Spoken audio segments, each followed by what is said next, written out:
faci comprar un anorac. El de l'any passat em va molt petit i li donaré a la meva cosina. M'acompanyeu? Això de les botigues em diverteix, però a on és? No sé, podem anar a una botiga qualsevol on hi hagi anoracs xulos, clar, que no siguin molt cars. Encara tinc dubtes de quin anorac és millor. Què vols dir? És molt fàcil. Un anorac que brilli, ja saps que aquí a l'hivern fa força fred. Sí, fa fred, però no vull que tingui un anorac de plomes. Esclar que no, perquè li arrenquen les plomes als ànecs i es queden despullats, pobres. La meva germana se n'acaba de comprar un que a etiqueta posa cruelty free i eco.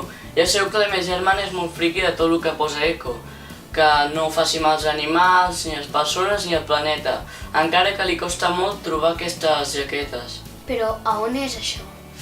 Ai, l'amapola, que tot és vegà. Vinga, som-hi!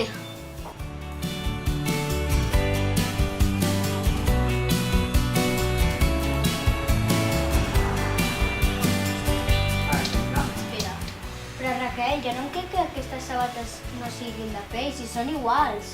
Pues sí, són molt iguals, s'assemblen molt a les de pell i això és perquè són de materials sintètics que són de molta qualitat i que són sostenibles, el que vol dir que els fan pensant en el planeta, en no matar animals i en no contaminar. I a la vegada no fan el que suposa la indústria de la pell, que és molt contaminant i molt cruel. Pues són superxules i molt molones, però jo aquí vull trobar un abric que no tingui ni plomes, ni pell... Ni res animal. Sí. Vale, doncs mira, aquí n'hi ha unes quantes, segons ens ho mirem.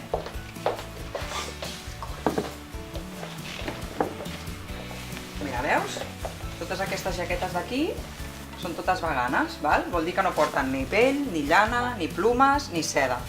Tot i així abriguen molt perquè estan fetes de molt bons materials. I si t'hi fixes, aquí a l'etiqueta ja t'especifica que són jaquetes veganes i t'explica que no han fet treballar cap nen per fer aquesta jaqueta, que no et porta ni llana, ni pell, ni seda, ni pèl d'animal, ni plomes. Vale? Així que la que t'agradi a tu, te la Les pots que provar. m'agraden més són aquestes dos. Val, perfecte. Doncs mira, agafem-ne una i l'altra i les anem a provar, vale? Vale. Vale, doncs ens provem primer aquesta. Vale. La mateixa.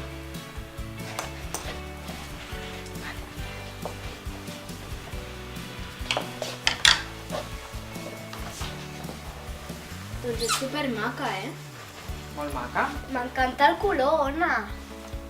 Molt xulo. A tu què et sembla? Ui, a mi també, però m'agrada més la verda, a mi. Però aquest pèl no és de veritat? No, no és de veritat. S'assembla molt al que seria d'un animal, però no ho és. És finet, eh? Sí, és molt fineta. Bueno, Vols provar l'altra? Sí.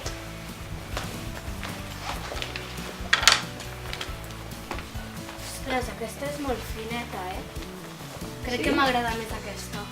T'agrada aquest color? Sí, a mi m'agrada sí, a mi més m'agrada aquesta. Xulo, eh? I aquesta és impermeable, si plou. Sí, i amb les butxaques i tot. És molt xula, el color... És molt fineta. Pues em quedarà aquesta, que és molt calentona. Molt bé, és molt bona tria. Doncs jo no ho entenc. Per què compren bolsos de pell si hi ha com aquests que no són de pell i que no fan mal als animals? Molt fàcil, perquè aquí hi ha gent que guanya molts diners amb els animals i no vol que se sàpiga. A mi no m'ho han explicat a classe. Això només ho sabem la gent que estem preocupats o perquè algú proper ens ho ha explicat. Estic segur que si ho expliquem als companys i companyes tot això, ja no seguiran comprant sabates de pell, de vaca. Doncs sí, és molt bona idea que ho parleu amb els altres alumnes de classe, amb els profes, i que pugueu fer un debat, inclús buscar informació a Google, que n'hi ha molta.